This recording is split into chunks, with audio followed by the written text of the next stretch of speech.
A KFC worker with 6 houses. Let's have a look. Hello everyone, Florian.heise here, and welcome to another episode of HeiseSays. Grab your stein of coffee. We need to look at another story from news.com.au about a fast food worker who has a multi-property portfolio. He has 6 houses this time. Now, what do you think? Let's play a little game, guys. I'll have a shot of coffee, and we'll see. We'll go through Sarah's article. What do you think the secret was to this? Maybe inheritance from parents, or living rent-free while they're allowed to do it, or just working insane amount of hours, or doing it with a partner that was never mentioned. Which one could it be? Or getting lucky, buying a real crappy place and just growing it again and again. Now, I've got no issues with people doing this. Fantastic, build a portfolio, work bloody hard, great. But you've got to realize that there's certain approaches you need to take to this, and I don't want people to feel disheartened. So a Sydney man who saved up for his first home by working at KFC for $6 an hour has gone on to amass a portfolio of 6 properties worth over $1 million. Okay, that's so he's going. Looks like he's buying cheaper properties, probably renting them out, probably secured by low-income neighbourhoods. So, he's providing social housing. Marcus Horwood purchased a 1-bedroom apartment in Sydney's Neutral Bay in 2012 after starting work at the fast food chain when he was just 14, fitting in the hours after school and on weekends. Okay. How the hell did a 14-year-old get a loan? Good on him, but how did he get it? He'd saved up $100,000 for it, unless he paid it outright, for his time at KFC, as well as a little job from working as a community support worker and a few months spent at Ernst & Young after graduating with a degree in accounting. The 31-year-old snapped up his first home for $420,000, and it's now risen in value to $700,000. Mr. Horwood said he made a fair amount of sacrifices to make his property dreams a reality. And people have to do that, People have to do that. You've got to make sacrifices. You've got to not go out drinking or partying with the friends when you're younger if you want to save. I always wanted to assure I had a property under the belt. My parents are also quite avid investors, he told news.com.au.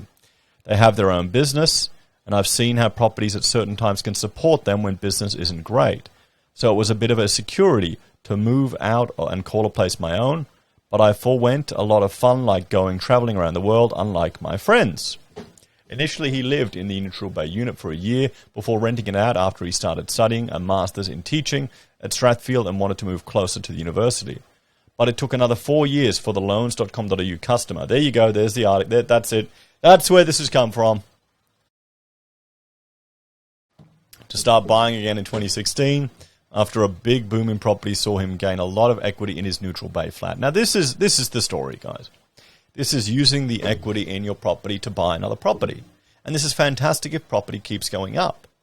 Now, we've seen a correction, guys. We saw a correction at the beginning of this cycle. There was a lot of articles, beginning of COVID. There's a lot of articles and fear out there. The RBA was modeling in their worst-case scenario a 40% hit to the sector.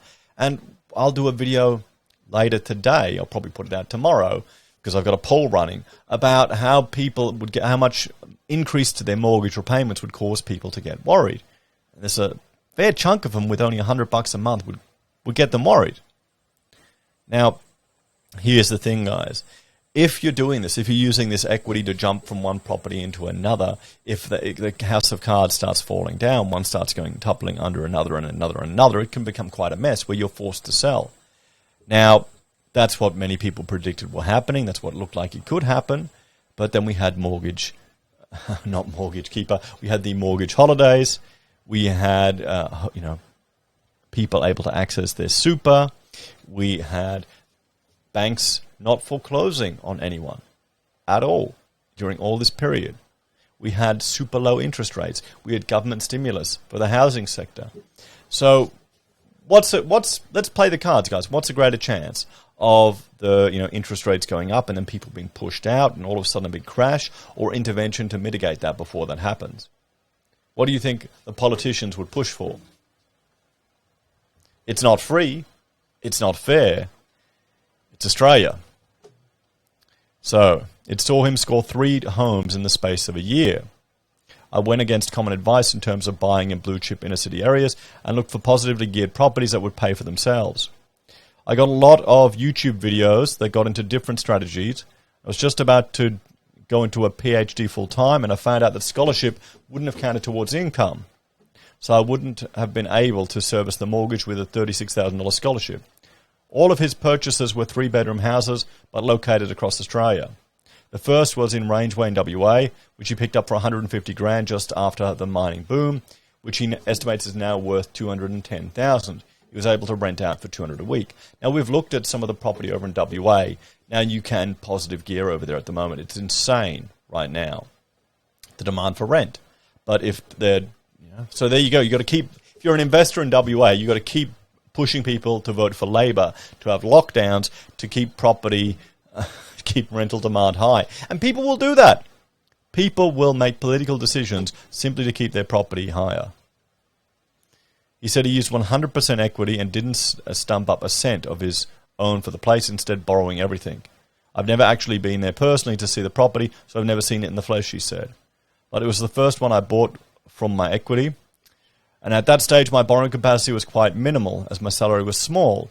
So I made sure it was positively geared. The second property was in Gage Brook in Tasmania, where he paid $135,000 and initially rented it out for $230,000. The vacancy rate was 0% and still is, but it was a bargain and it was a blessing in disguise. The reason I was able to nab it so cheaply was the whole property smelled of cat urine. The last tenant had over 10 cats, he explained. So I spent $10,000 ripping up carpets and had to sand down the floorboards and polish them. And there were marks all over the walls, but growth-wise, it was now worth today $400,000 and rented out for $365,000. It's lower than what I could get for the rent, but the tenants have been there long-term and are amazing. I mean, there you go. The next was in Coonamble in New South Wales, but he described it as his dud property, and one he recently sold even though he was torn about giving it up. It's been a fantastic learning experience, but I bought it for $107,500. I mean, these are jokes, guys, these prices that he's getting on. We don't have any years. We don't have. Is this even real? Is this even real? Okay, and what type of shit boxes is he buying, guys? Okay, where's this? You know what? Let's have a look. Domain. Okay, let's go here. Where are we looking at? We're looking at Gage Brook. I don't know. Gage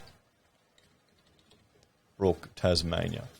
And we want to buy, and we'll search here. Let's do it. There we go. Map view.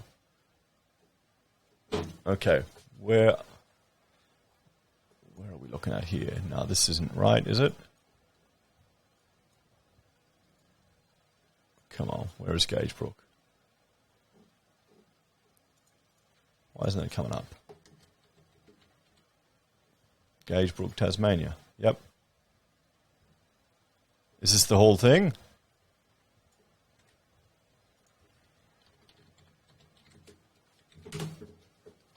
Come on. Where is it? Oh, wait. You're kidding. He is getting stuff for that price near Hobart? Bullshit. Bullshit. Come on. Where? Up here? Up here? Hesman's Cove? No. Okay. Where is it? Where is it? Where the same Gage Brook is. There. Okay. So, head here. Here. What do we got? $130,000 for vacant land.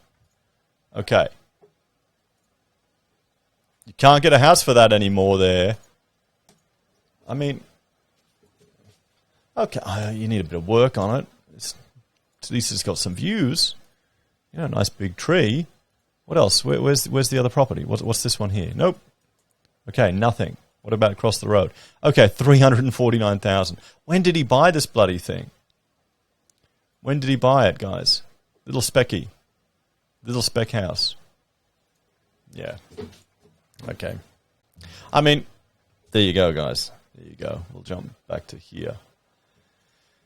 So, it was a high crime area and there were issues with the tenant, and now the rent is $170 and it's depressed over that time. I just sold it for $110,000, so I'm getting my money back so I can free up some money. He based the Coonamble purchase on big infrastructure plans, but they never came to fruition. So he said people should also ensure the projects are set in concrete. But he said he was glad he wasn't caught out without insurance, but a break-in cost 10 grand worth of damage, which was covered by his policy. However, he struggled to get finance on his PhD as lenders refused to give him money as the scholarship had an end date. So in 2018, he paused his studies to take up some project work, and this allowed him to buy a 3-bedroom house in Elizabeth Park in SA for $210,000, which is now worth $300 and $350, and rents at $270 a week. But come 2019, his assistant principal partner and him were sick of renting themselves, and either having to move properties every 1 or 2 years or deal with the issues the landlord wouldn't fix. We understood in Sydney it's financially best to rent vest, especially where we want to live, but for security reasons and permanency, we squirreled away a bunch of savings, and at the end of 2019 had enough for a deposit. We bought for $610,000. $610,000. $610,000. Okay, this is SQM, guys. Let's reload here. We'll go full screen. Okay, the 3-bedroom houses in Sydney, $1 million. Oh no, sorry, that's capital city averages. Oops, wait a minute, I made a mistake. Let's go Sydney.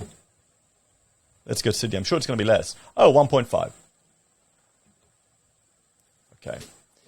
Anyway, guys. Yeah, cool. Let's not even bother with this anymore.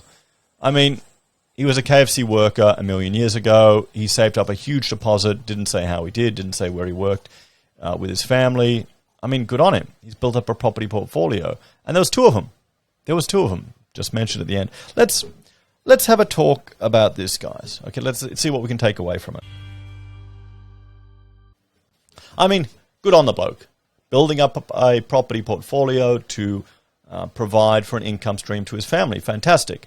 But what are the lessons to take away here? You've got to work hard. You've got to save a lot of money. You use the equity in one to ride to the other. And, well, he bought in low-cost areas around the country, so he wasn't in one location. But then there's other maintenance issues and other challenges, and it all works when you're riding up a market.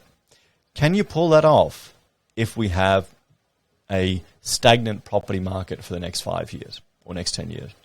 Maybe you can. Maybe you can't. But, you know, there's a few missing things there. The KFC had pretty much nothing to do with it. That was his first job that got him his foot in the door because he was a bloody hardcore saver. That's the real takeaway from it. What do you reckon, everyone? Anyway, guys, thanks for watching.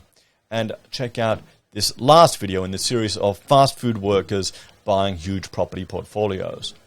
So I guess the lesson was here, well, save up while you're a student, have investing parents, and a partner with a good career.